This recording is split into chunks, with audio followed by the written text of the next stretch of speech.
Hello, children. Today we would read and analyze the poem Your World, written by Georgia Douglas Johnson. The poem describes a journey of a person from being restricted or limited because of circumstances to being liberated and successful. Let's know about the poet and her life and her work. Georgia Douglas Johnson was born on September 10, 1880, and she died on May 15, 1966. She was an African American poet. She was an important figure of the Harlem Renaissance. Harlem Renaissance was an intellectual, social, and artistic movement centered in Harlem, New York in the 1920s. It has been considered to have been rebirth of the African American arts. She was a multi-talented person. She wrote songs, plays, short stories, and taught music. Her popular literary works are The Heart of a Woman, Bronze, and Autumn of Love Cycle, and Share My World. So children, let us start the poem Your World. Your world is as big as you make it. The very first line of the poem tells us that everyone has his or her unique little world. It is up to you to overcome restrictions posed by the circumstances and achieve your goal.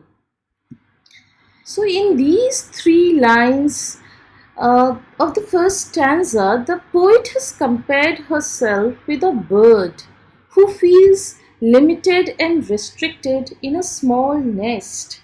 The poet has used the word abide instead of live because she felt that she has to behave according to the set norms and rules laid by society. She did not feel free and felt as if her wings have been clipped and she couldn't fly. She has never experienced the joy of soaring high in the sky, which means that she feels restricted by her circumstances and she is trapped in her home and household responsibilities and cannot go out and accomplish her dreams.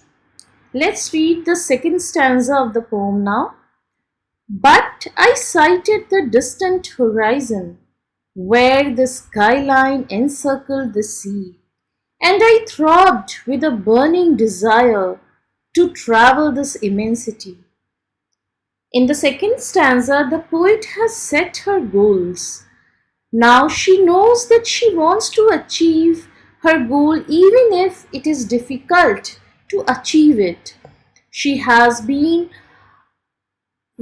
a strong woman and there has been a desire inside her to accomplish her dream and explore the new world.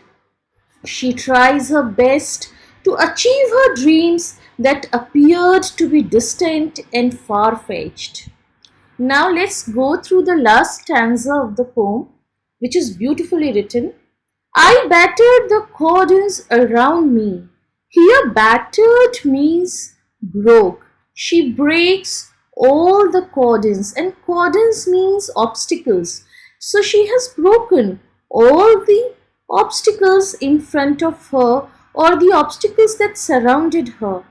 The poet depicts that she worked very hard and broke all obstacles surrounded her and cradled my wings on the breeze. So as the bird would cradle her wings on the breeze, she also polished her skills and then soared to the uttermost reaches. The author rediscovered herself and her potential, and then she flies high and achieves her goal.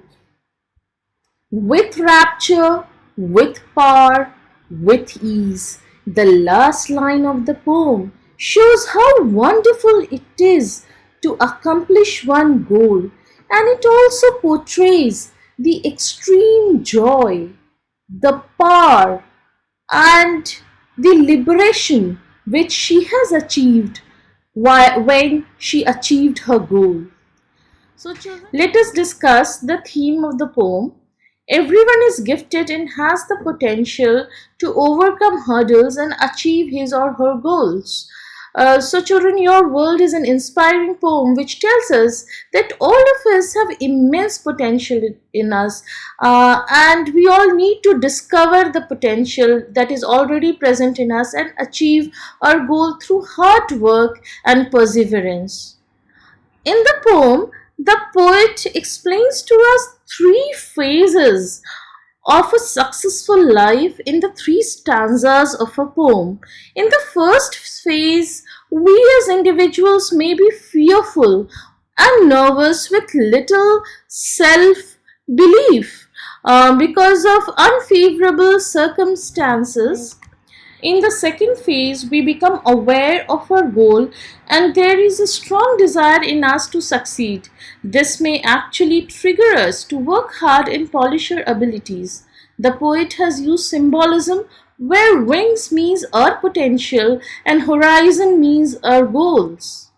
And in the third phase, we experience joy, liberation, and power after achieving our goal. So, children, let's take the example of our former president, Dr. APJ Abdul Kalam. Abdul Kalam was an average student during his school but possessed a strong desire to learn and was very hardworking. And these qualities or traits finally made him successful in his life. So let's take another example of a great scientist, Thomas Edison, the great American scientist who is well known for inventing electric bulb and many other innovative things, had a challenging childhood. He was nearly deaf due to ear infection in his early childhood. In his childhood, he sold vegetables. He also sold candies and newspapers in trains. But all these hurdles never came in between his great work. Children, I want to relate Edison's life story to you. The school removed Thomas Alva Edison from the school by sending a letter to his parents stating that he asked too many questions and that was a sign of madness. But his mother told him a different story. She said that the letter from the school mentioned that he was a genius and there was no teacher who could handle such a bright child, and so she would teach him. And one day he really became a great scientist and a businessman. If that day his mother would have told him what teachers said about him and did not believe in his potential, probably he wouldn't be so successful. So, children, if you ever feel that the situations are not favorable for you or there is a fear of failure in you, always remember that you have immense potential in you and through hard work and perseverance you may scale great heights. And remember, children, that your world or your success will be as big as you want it to be. So, children, let's discuss the poetic devices used in the poem. So, the first one is alliteration. As you all know, alliteration is repetition of a particular sound. Here in the narrowest nest, the n sound in both the words have been repeated. Narrowest and nest. Next poetic device used is assonance. Assonance is the repetition of a vowel sound. For example, O sound here has been repeated. Corner, horizon. So here O sound, corner, horizon, cordons. Again O sound, and sword. So here the vowel O has been repeated in the uh, words. And these sounds create a soaring or flying effect for the reader. The another poetic device used in the poem is metaphor.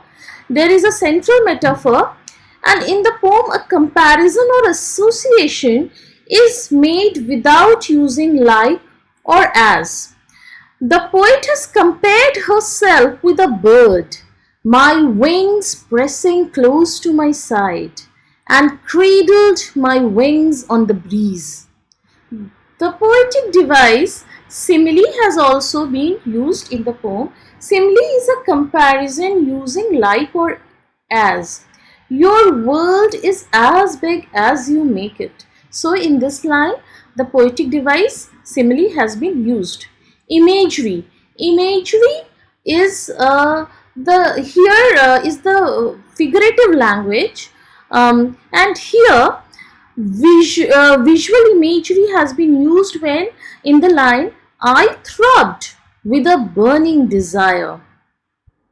Apostrophe is a poetic device in which a non-existent or an absent person, thing, or an idea is addressed in a way as if it is actually present. In this line, the poet has addressed the reader as you and says, your world is as big as you want it to be. Let's end this poem with a beautiful thought by a former president, APJ Abdul Kalam. Life is a difficult game. You can win it only by retaining your birthright to be a person. Thank you, children.